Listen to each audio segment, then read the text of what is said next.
धनत्रयोदशी आणि आयुर्वेद दिनाच्या शुभेच्छा. दिवाळीचा सण सुरू झालेला आहे. वसुबारस आपण साजरा केली आणि आज धनत्रयोदशी आहे. धनत्रयोदशी म्हणजे आयुर्वेदाची देवता भगवान धन्वंतरींचा अवतरण दिवस.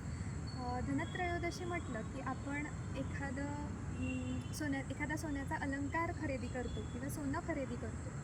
पण खरं बघायला गेलं तर खरं धन हे आपलं आरोग्य आहे. कारण असं म्हटलं आहे, आरोग्यम धनसंपदा.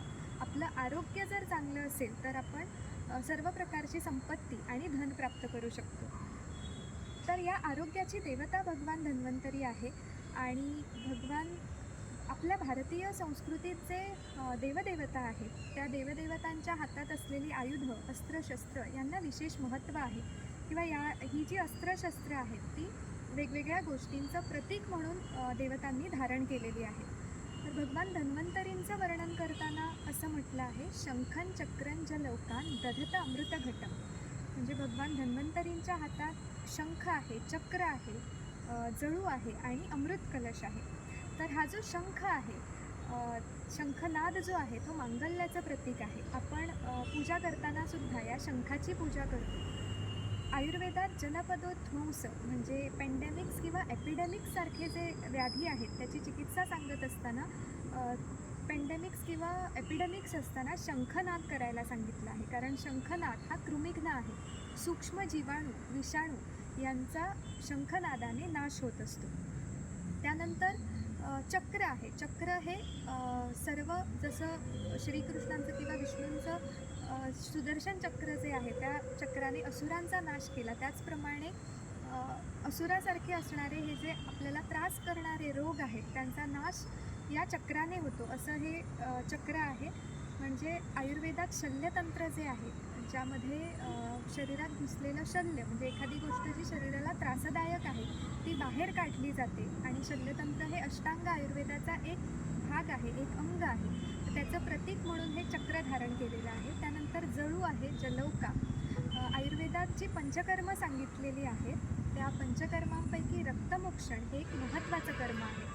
आणि चुकीचा आहार, चुकीचा विहार या गोष्टींमुळे आपलं रक्त जे आहे ते दुष्ट होत असतं आणि त्या दुष्ट रक्तामुळे वेगवेगळे व्याधी आपल्या शरीरात निर्माण होत असतात. म्हणजे पिताम येणं आहे, आत्ता जो शरद ऋतू सुरू आहे त्यात पिताम येणं किंवा वेगवेगळे त्वचारोग होणं, त्यानंतर जखम लवकर भरून न येणं, या सगळ्या गोष्टींसाठी दूषित रक्त कारणीभूत आहे. तर शरीरातील एखाद्या भागात म्हणजे लोकलाइज्ड रक्तदुष्ट झालं तर ते जळू लावून किंवा जलौकावचरण या विधीद्वारे ते दूषित रक्त काढलं जातं आणि मनुष्य जो आहे तो रोगमुक्त होतो. तर अशी जळू जी आहे ती भगवान धन्वंतरींनी एका हातात धारण केलेली आहे.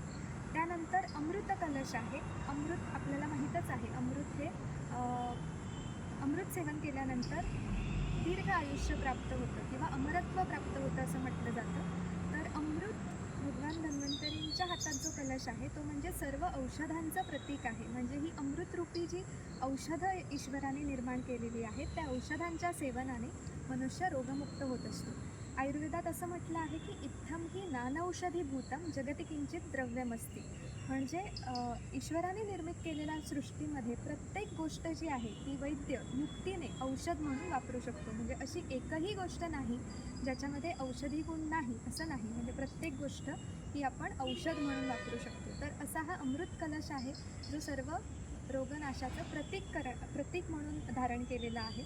तर अशी ही धनत्रयोदशी आपण साजरा करायची आहे. या दिवशी भगवान धन्वंतरींचं स्मरण करावं, अर्चन करावं, ध्यान करावं आणि त्याचबरोबर या दिवशी आपल्या आरोग्यासाठी एखादा संकल्प करावा. म्हणजे आपल्या आरोग्यासाठी आयुर्वेदशास्त्रात स्वास्थ्य कसं चांगलं राहावं यासाठी दिनचर्या आहे, ऋतुचर्या आहे, या ज्या गोष्टी सांगितल्या आहेत त्यातली एखादी तरी गोष्ट आपण आजच्या या दिनी सुरुवात करून ती वर्षभर करावी, जेणेकरून आपलं आयुष्य जे आहे ते निरोगी राहील.